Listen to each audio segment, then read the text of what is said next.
Assalamualaikum warahmatullahi wabarakatuh. Apa kabar sobat sekalian? Semoga baik-baik saja. Jumpa lagi di channel Rom Nuni. Kali ini kita akan membahas berita dan masih hangat diperbincangkan, yaitu tentang Ahok yang sindir Anies Baswedan, pintar ngomong dan langsung dibalas oleh Yusuf Kala.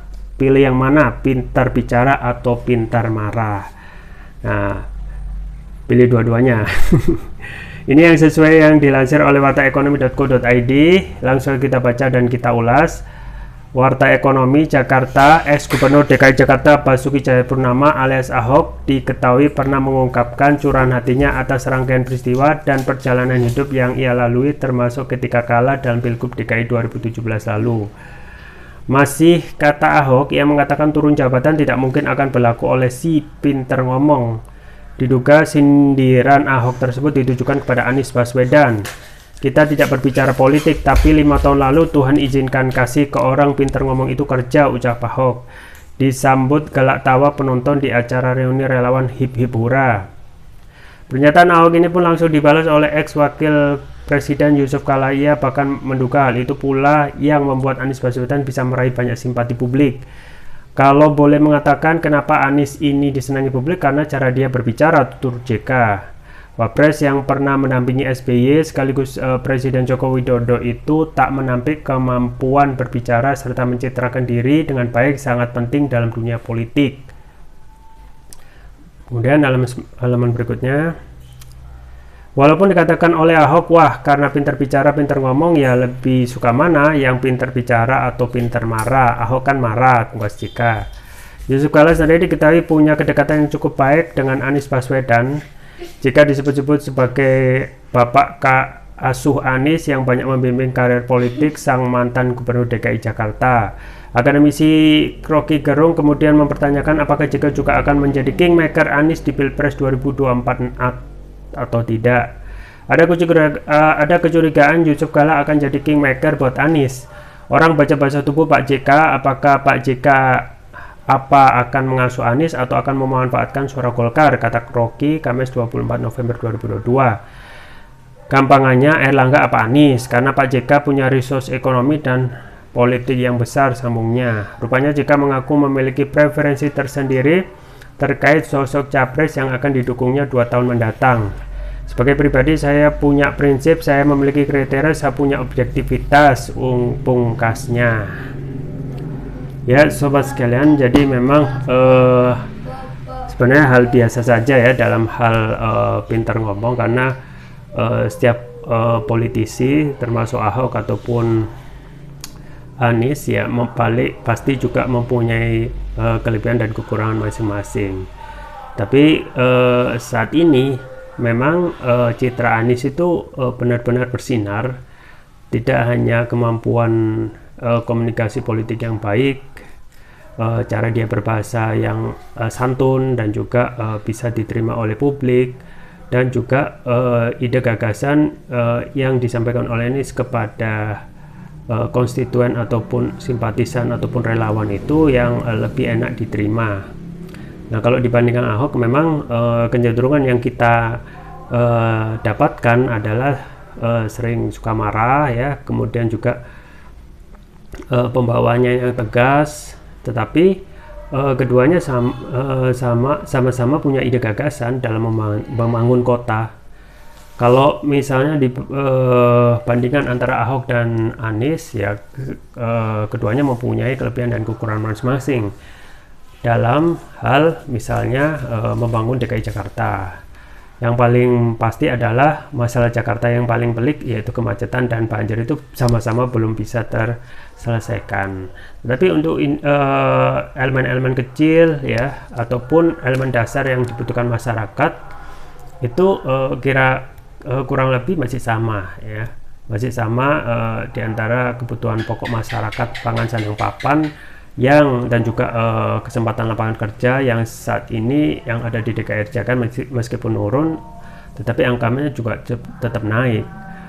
Juga masalah buruh ya, masalah buruh itu belum bisa memberikan kesejahteraan yang komprehensif.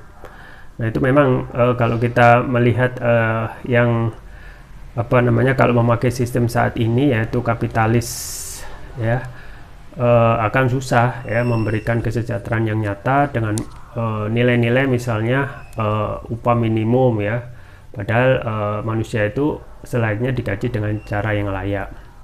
Nah, keduanya mempunyai kelebihan dan kekurangan. Banyak sekali indikator ya, tergantung siapa persepsi yang lebih preferensinya. Kalau kita melihat dari cara bahasa, kemudian manuver yang dilakukan oleh kedua orang ini, saya rasa, dan kemudian disandingkan dengan kebiasaan timur kita, lebih cenderung ya memilih yang lebih santun ya, lebih kalem, tetapi menyelesaikan permasalahan.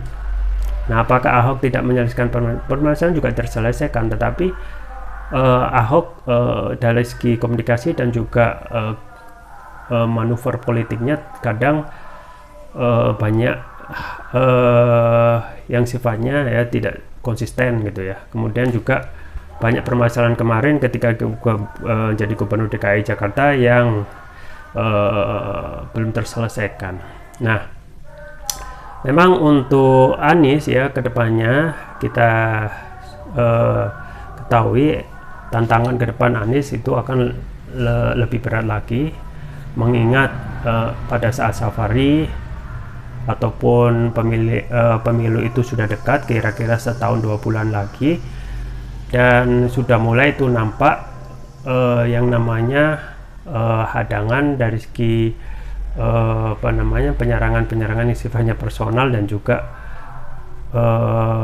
isu-isu negatif yang sering dimunculkan lagi ya, misalnya kritik tentang yang saat ini Ahok mengkritik cara bicara, pintar ngomong dan lain sebagainya. Belum di satu sisi kita juga sering melihat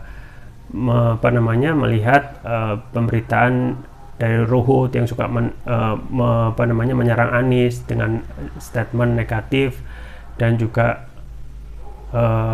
yang sifatnya dalam tanda kutip black campaign ya, dan itu akan kedepannya akan banyak seperti itu.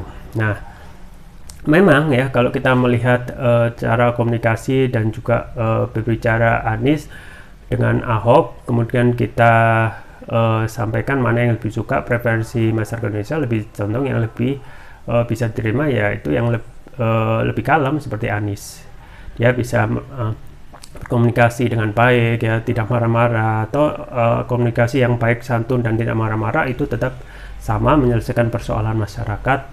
Di satu sisi ya kita jarang melihat Ahok itu bisa berkomunikasi dan juga merangkul banyak elemen.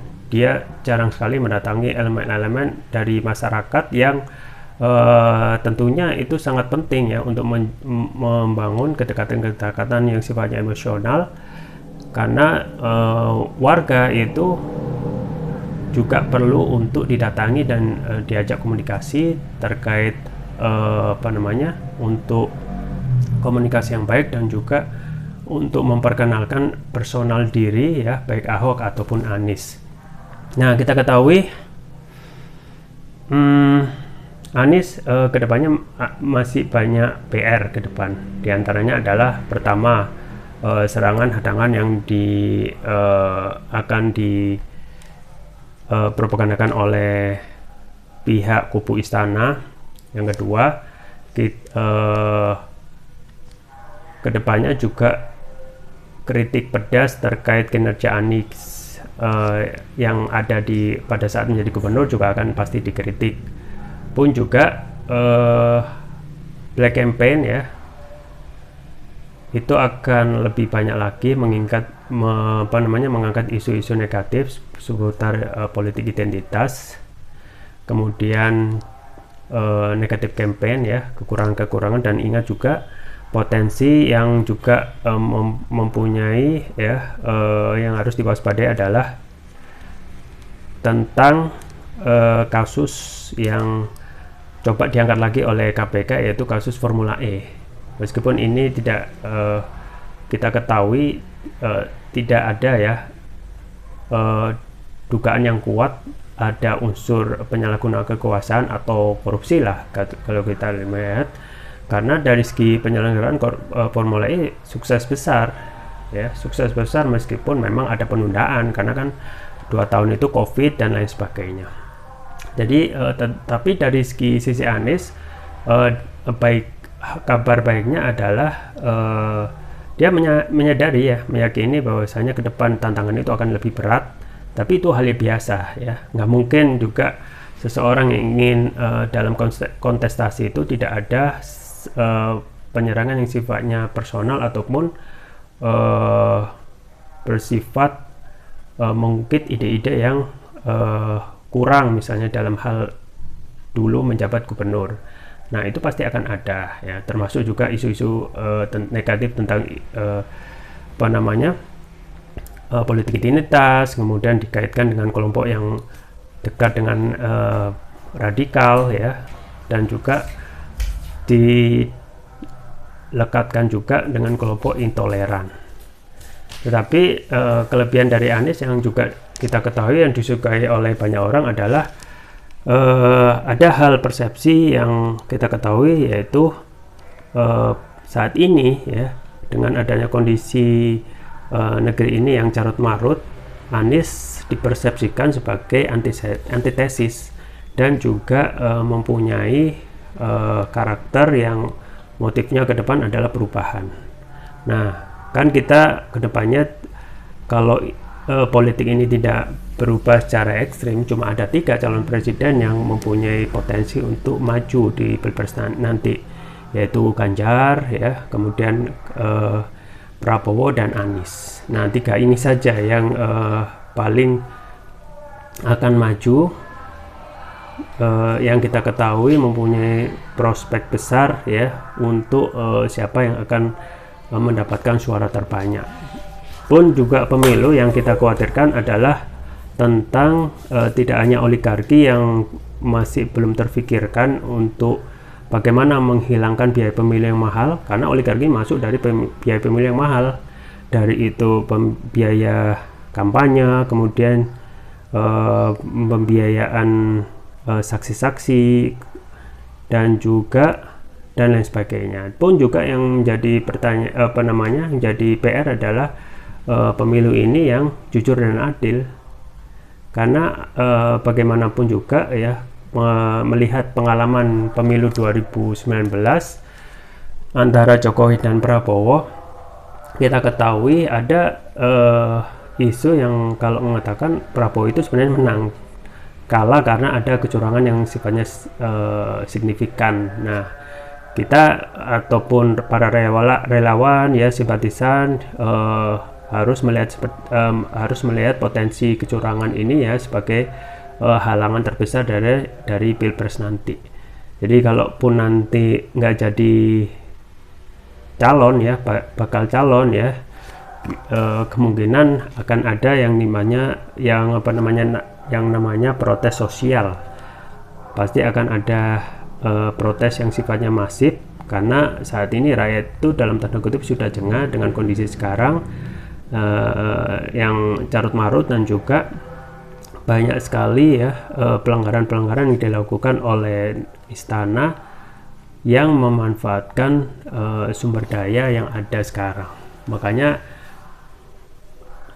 banyak ya sekarang ormas dan juga simpatisan, dan termasuk juga grassroots dari partai besar, misalnya kemarin P3 itu grassrootsnya sudah mendeklarasikan Anies sebagai capres. Pun juga PAN ya, grassrootsnya juga simpatisan atau kader dari PAN yang menjabati ini antara elit dan grassroots itu juga mendeklarasikan Anies sebagai capres. Nah kita melihat kecenderungannya memang dukungan Anies dari hari ke hari memang seperti bola salju yang tiap hari itu membesar. Kita juga ada isu bahwasanya kalaupun nanti pada detik-detik terakhir, bisa saja ya, karena dukungan itu sudah membesar, koalisi-koalisi yang sudah mapan misalnya KIP itu satu demi satu akan rontok. Kita ketahui Golkar itu elitnya sudah ada dukungan juga kepada Anies, P3 grassrootsnya juga mendukung Anies, PAN juga.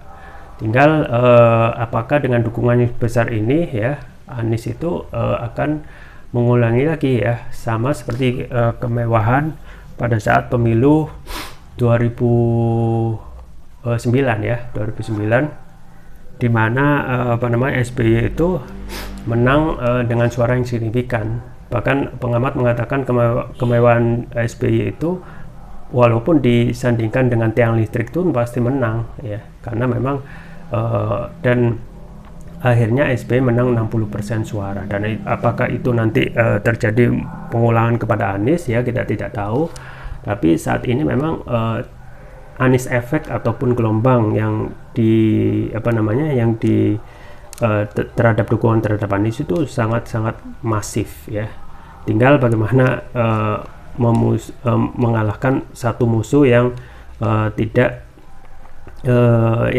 tidak gampang untuk ditaklukkan, yaitu kecurangan dalam pemilu. Nah, kembali lagi bahwasanya untuk Ahok yang mengkritisi bahwa Anies itu pintar ngomong, sebenarnya itu secara tidak langsung ya membuat posisinya sedikit inferior. Jadi untuk ke depan ya, untuk hal yang untuk memajukan